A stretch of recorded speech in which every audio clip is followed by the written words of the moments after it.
As a young bodybuilder growing up, I tended to be naive and concerned about what other people were thinking, and as a result was buffeted back and forth all the time between being exalted and happy at the slightest bit of praise from a stranger to being abjectly just bent out of shape because I heard the wrong thing from another stranger. And then I began to realize that everybody has their motives for telling you one thing or another. And I learned, however, that you've got to identify certain or few individuals in your life whom you can respect for their knowledge and also for their motives, and rely just on those. And I took the time to identify in a particular area that I was interested in an individual or individuals whose knowledge I could respect and also whose motives I could trust. And that makes it a lot easier. The reason I retired from competition was I could no longer clearly identify any good reason for expending that much effort in developing my body, because I was getting on in years and recognized that because of that there were certain things that I haven't done which if I didn't start pursuing now, I would never do.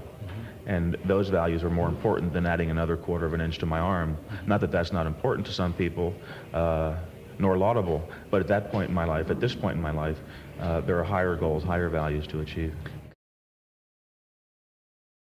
And the work that I'm engaged in now is ongoing, integrating enough rational concepts into every aspect of my life, financial, emotional, spiritual, in my everyday life, so that they're all in sync and that they're perfectly integrated.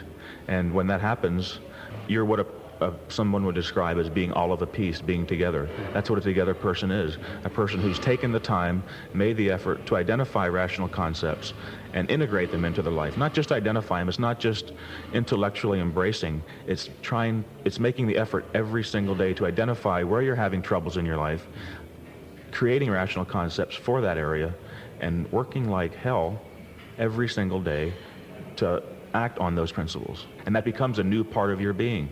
Achieving that would allow me to achieve more likely the other things I wanted to achieve, the more concrete things, like becoming a successful editor, a successful entrepreneur in the video world, and so forth.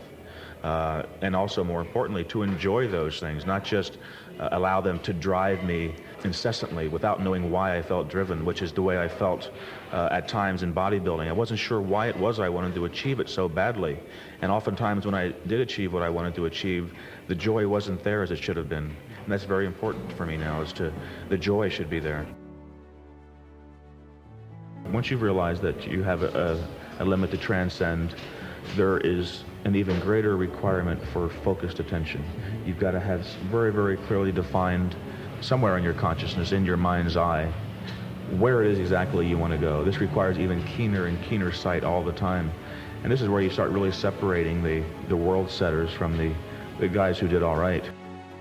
Those who are able to keep their eye keenly trained on that distant vision.